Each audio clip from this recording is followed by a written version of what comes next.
The world's first land themed fully to Frozen is finally here, with beautiful landscaping, immersive rides, dining shows, and so much more. This looks like paradise for any Frozen fans out there. So here's everything you can see and do at the world of Frozen at Hong Kong Disneyland.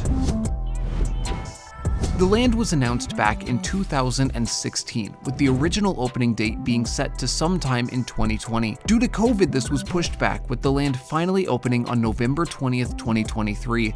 During its development, a few changes occurred. When the land was first announced, it was going to include 2 attractions, a clone of the Frozen Ever After ride from Epcot, and a sleigh-themed attraction similar to Luigi's Rollickin' Roadsters at California Adventure, themed to the Wandering Oaken character from the movies. While the clone of Frozen Ever After was built as planned, the Wandering Oaken sleigh ride was scrapped in favor of a Wandering Oaken themed family roller coaster. I'll go over both rides in detail in just a minute. For now, let's take a look at the theming, story, and layout of the land. The story of the land is that you are visiting the Kingdom of Arendelle to celebrate Summer Snow Day, a holiday that celebrates when Anna saved Elsa and the Kingdom of Arendelle with an act of love at the end of the first Frozen movie. The world of Frozen is split into 2 sections, Arendelle Village and Arendelle Forest. We're going to be starting in Arendelle Village. This beautifully crafted village is filled with details and iconic landmarks from the films, like Arendelle Castle, Friendship Fountain, Clock Tower Square, the North Mountain, complete with the ice palace that Elsa created in the first movie, and even smaller details, such as the fishing boat that Anna fell into when meeting Prince Hans. When developing this land, Disney did a ton of work incorporating elements from Norway. From the dragon-style architecture to Bellastrand's symmetrical architecture, and even rose-melling floral decorative paintings, Disney clearly put a ton of work into creating the most authentic Norway experience you can get without actually going to Norway. Apart from its wonderful theming, Arendelle Village contains half of the land's experiences, being home to Frozen Ever After, TikTok Toys and Collectibles, the Golden Crocus Inn, and the Northern Delights. Connected to Arendelle via the King Agnar Bridge is the Arendelle Forest. This section is equally as well themed as the first, bringing to life the forest where much of Frozen 2 took place. Even though I can't say I'm much of a fan of the sequel, the beauty of Arendelle Forest is undeniable. Part of that beauty comes from how Disney seamlessly blended the world of Frozen with the natural terrain that surrounds the park. See, Hong Kong Disneyland is built at the base of a massive mountain range, giving this park a beautiful backdrop that's incomparable to other parks around the world. Anyways, Arendelle Forest is much smaller than Arendelle Village, but it still has 4 experiences, being home to Wandering Oaken's Sliding Sleighs, Playhouse in the Woods, Forest Fair, and Traveling Traders. Speaking of experiences, let's talk about them, starting with the dining offerings.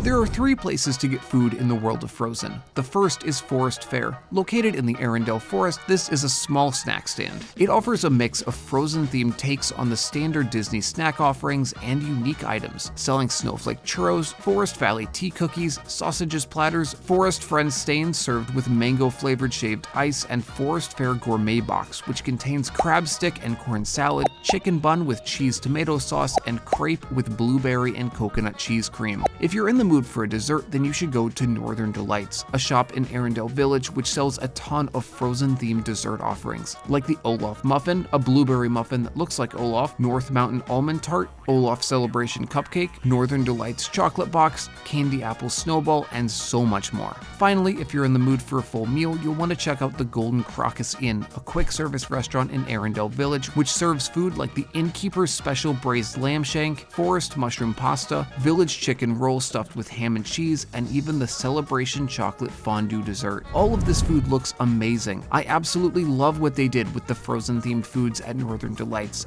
Anyways, looking at all this food is starting to make me hungry, so let's move on.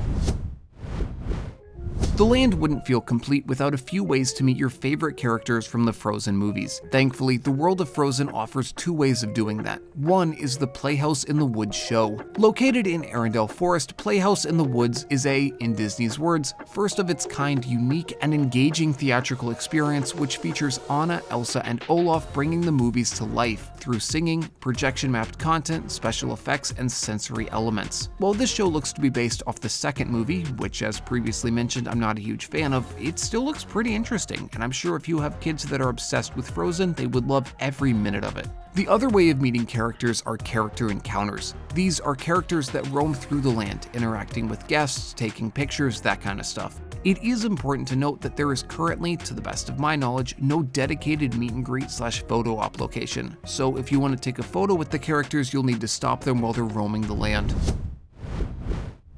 The world of Frozen is home to 2 rides, Frozen Ever After and Wandering Oaken's Sliding Sleighs. Let's start by talking about Frozen Ever After. This is a slightly modified version of the Frozen ride of the same name at Epcot. The ride experience starts in Arendelle Village by walking under the clock tower and into the queue. This is a pretty unremarkable queue. Based on the rest of the land, I expected the queue to be a little more interesting, but it could definitely be worse, so I'm not complaining. Once you get into the station, you board your boat and begin the ride.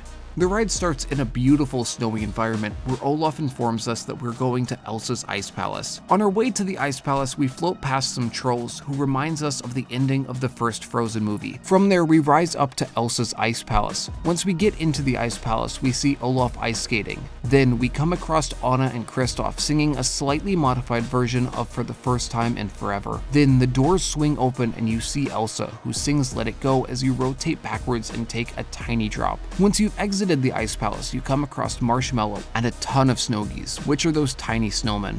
Once you flip back around, you go down the ride's biggest drop, which, if it's like the one at Epcot, can get you decently wet. After the drop, you float past the Arendelle Castle and Elsa, Anna, and Olaf, which signals the end of the ride. Overall, the ride is basically the same as the Epcot version, but there are a few minor changes. For one, many of the scenes are mirrored and other scenes are fundamentally the same but slightly modified, such as the opening scene where Olaf and Sven are in entirely different locations in Hong Kong compared to Epcot. The most major change of the ride comes with the animatronics. Instead of having projected faces like they do at Epcot, the ones in Hong Kong have regular, fully animated faces. Also, due to a change in the door before that scene, you can actually see the animatronic reset, which is a strange oversight for Disney to have made, and I hope they can get it fixed. Anyways, that was Frozen Ever After. The other ride in the park is Wandering Oaken's Sliding Sleighs. Visually, this roller coaster looks incredible. The rockwork is immaculate, the placement next to the water is stunning, and the track is very pleasing to look at. The coaster's entrance is in Arendelle Forest, and this ride features an elaborate queue, taking you into Wandering Oaken's shop and letting you walk past the famed sauna. Once you get into the station, you board your sleigh-themed train and begin the ride. The coaster starts by taking you past Olaf, who's using his nose to get Sven to run on a treadmill, which is powering the coaster. That's followed by a tire-driven lift that takes you to the ride's highest point. From there, you take a small drop, which is followed by a big swooping turn, which gracefully switches directions. Then you take a small drop down and turn next to the water, and following that, you enter the brakes. When I first saw how short this coaster was, I was floored. I was fully expecting the coaster to go into an indoor section like on Seven Dwarfs Mine Train, but it didn't. It just kinda ended. This is genuinely one of the shortest roller coasters I have ever seen. From exiting the lift to hitting the brakes, the ride lasts a grand total of 23 seconds. For context, that's about how long the Seven Dwarfs Mine Train takes from exiting its lift to entering the mine. For a Disney ride that will likely have at least an hour wait, it seems unacceptable to create a ride this short. Now, I haven't had the opportunity to ride this coaster, so for all I know, those 23 seconds might be incredible, but I know personally I would prefer a decent ride that has a long ride experience over a great ride experience that gets over before it begins. But hey, that's just my opinion. I encourage you to go and watch the full POV. I have it linked down in the description under the like button. I also have the POV of Frozen Ever After linked down there too.